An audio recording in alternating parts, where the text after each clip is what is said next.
Adamma, a quiet coconut vendor, is ridiculed by her rival, Nkechi, and ignored by her husband, Emeka. When a devastating drought and a series of cold betrayals push Adamma to the brink, she must lose her meek identity to save her future. This story explores the high cost of silence and the power of a woman who finally chooses herself. Nkechi would say to Adamma, "Adamma, my dear, your coconuts are so quiet, just like you. No wonder everyone comes to me for a good bargain." Like, share and subscribe to my channel for more videos like this one posted every week. I was Adamma, the quiet coconut vendor. For years, those words were a constant reminder of my place in the market and in my own home. I was barely a whisper in a world that celebrated shouts. My husband, Emeka, was a good man, but he was easily swayed by flash and noise. He was more enchanted by Nkechi's boisterous charm than by my steady presence. He saw her as the embodiment of success, and me, well, I was just Adamma. For the annual market festival, Nkechi unveiled a dazzling new stall. Emeka helped her, laughing, carrying her heavy baskets. He even bought her a gleaming new weighing scale, saying, "Only the best for the best vendor." And for me, he brought me a single, slightly bruised coconut from my own store. He told me, "You always say you prefer simplicity, my dear." And I did nothing. I stayed quiet. I accepted everything until a decision was made that threatened to ruin my life. But before I tell you my story, please like and subscribe so you don't miss any videos, and comment where you are watching from. I want to know which part of the world my story has reached. Now sit back, relax, and enjoy the video. My friends often said, if anybody quiet past you, their life don't spoil. That was me. Soft-spoken, gentle, and non-confrontational. I was taught that a good woman should be diligent and mostly silent. Conflict was something I had been trained to avoid. If a customer haggled me to an unfair price, I'd just smile and think, a small profit is better than no sale. At home, when Emeka praised Nkechi's business acumen in front of our children, I simply nodded. I carried the burden of his disappointment and said nothing. That training came from my mother. She told me success was quiet and earned. So when I realized I was not just married to Emeka, but to Emeka and Nkechi, his business bestie, I stayed silent. Emeka loved being admired by two women. He enjoyed the contrast between the quiet wife and the vibrant friend. Everyone had expected him to marry Nkechi. They matched perfectly, loud, confident, exciting. When he chose me instead, his friends joked that Nkechi was the real wife and I was just the background melody. Nkechi always found a reason to show up. At family gatherings, she'd slide into the seat beside Emeka. On Sundays, she'd appear at our home, needing his advice. When the rains failed and a terrible drought began, threatening our harvest, Emeka bought Nkechi a brand new, expensive cooler for her drink store. He said it was a wise investment. He got me a new broom. He laughed it off, saying I wasn't materialistic anyway. Nkechi would tease him in front of me. "Emeka, marriage has really tamed your ambition. If it were me living in your house, we'd be running an empire." I'd glance at Emeka, expecting him to stop it, but he'd just laugh. "Don't worry, my dear," he'd say to me. "She's joking." It wasn't the jokes that hurt. It was the laughter. It was the constant insistence that I shouldn't take it seriously. But every silence has an expiration date. The drought worsened. My coconuts were dying, and our children were going hungry. Emeka was rarely home. I decided to go to the ancestral river to find hidden springs to save our livelihood.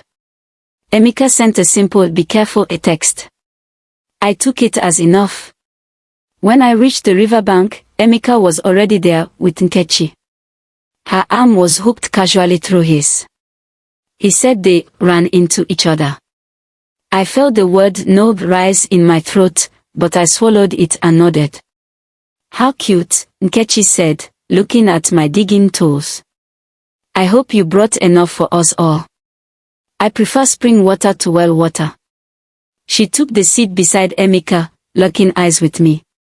Emeka announced he would scout ahead. Do you want company? Nkechi asked lightly. It's not like Emeka hasn't shown me his best scouting spots before. I tried to speak, but Emeka cut me off. It's just a joke, Adamma. You know how Nkechi is. He nudged her playfully and walked away. When they returned, they shared inside jokes I wasn't part of. Then Nkechi turned to me. Your coconuts are getting quite small, Adamma. You should ask me for my methods. Emeka likes my ambition better, don't you? Emeka shrugged. I mean, yours is better, Nkechi. No offense, Adamma. If you don't like my business, I murmured, you shouldn't have come on my venture. Nkechi laughed. Wow, look at gentle Adamma. You finally found your voice. I just wanted one evening with my husband, I said, my hands shaking. Alone. To save our livelihood. Emeka snapped at me. Why are you acting like a jealous wife? Nkechi is helping us. You are always complaining, and now you push away help. You brought another woman into our sacred family work. I shouted. Oh, please, Emeka scoffed. You act like some saint, but your stall is half empty every time I pass by. You act like a victim, so everyone thinks I'm the bad guy because you're always moping. Nkechi stepped in with fake concern. Emeka, calm down. It's not that serious. No, he shouted, slamming his fist down. I rushed to apologize, begging him to calm down, even though I hadn't done anything wrong. I need to leave, Emeka said. He packed his bag while I pleaded through tears. He ignored me. Then he said the words that shattered me, Nkechi, let's go. Nkechi smiled at me. Nothing personal. As they drove away, the last thing I saw was Nkechi's arm draped over Emeka's shoulder. I spent 3 days alone at that river. I called Emeka endlessly. He never picked up. I felt lightheaded and weak. My knees buckled, and I collapsed. A passing elder found me and brought me back to the village. The healer told me I had fainted from exhaustion and hunger. Your spirit is strong, Adamma, she said, but your voice has been too long silent. Back home, I tried to reach Emeka again. I didn't know that Nkechi had taken his phone and blocked my number. She told him, if you want to clear your head, you have to cut her off. Emeka agreed. Desperate, I asked a friend for Nkechi's number. She answered and told me Emeka didn't want to talk. I swallowed my pride and told her it was a crisis, the children were hungry. Nkechi told me to meet Emeka at the old baobab tree at dusk. When I arrived, Nkechi was there alone. I tried to text Emeka one last time. Emeka, the children are hungry. The coconuts are dead. Please call me. The message went blue. He saw it. Then, he blocked me again. Emeka is already here, Nkechi said, appearing from the shadows. On the other side of the market. She led me into a dark back alley. You know he values my ambition, right? She said. He chose you because you're easy to manage. He thought you'd make a good wife, but I'm the one he actually wants. Then why didn't he marry you? I asked. Because he knew I wouldn't tolerate half the things you do. He feels sorry for you, Adamma. You're just a placeholder. This doesn't matter, I said. I'm here for my family. Nkechi laughed. Emeka isn't even here. I lied. I just wanted you to hear the truth. I'm done pretending to be the bestie. I want what's mine. You lured me out here, I whispered. You're crazy. Nkechi lunged at me, trying to grab my bag. We struggled in the dark. Suddenly, a lantern appeared. It was Emeka. For a second, I felt relief. Then I saw him walk past me. He went straight to Nkechi. "Are you okay? Did she hurt you?" he asked her urgently. "Emeka," I screamed, my voice failing. He didn't even look at me until Nkechi pointed. By then, my strength was gone. Everything went dark. I awoke in the healer's hut. Emeka was outside with Nkechi. When the healer told him that the stress and hunger had cost us our entire livelihood, the words hit him like a blow. She was truly facing ruin, he whispered. He came into my room. "Adamma, I'm so sorry. I thought you were just exaggerating to get my attention." I didn't look at him. He knelt by my mat. "Please, yell at me. Say something." "I am leaving this house, Emeka," I said. My voice was cold and flat. "Our children need a strong mother, not a silent one. No, please. We can't be separate. This marriage has been a humiliation ritual since the day I said yes. You showed me I was never your first choice. You only married me because you thought you could control me. While I was fighting for our children's future, you were protecting the woman who lured me into an alley to mock me. I didn't know about the drought. You didn't want to know. You fabricated drama to run off with Nkechi and made me feel like it was my fault. Tonight, I lost more than my business. I lost my old self. I am leaving. It is final." Emeka stood there, stunned.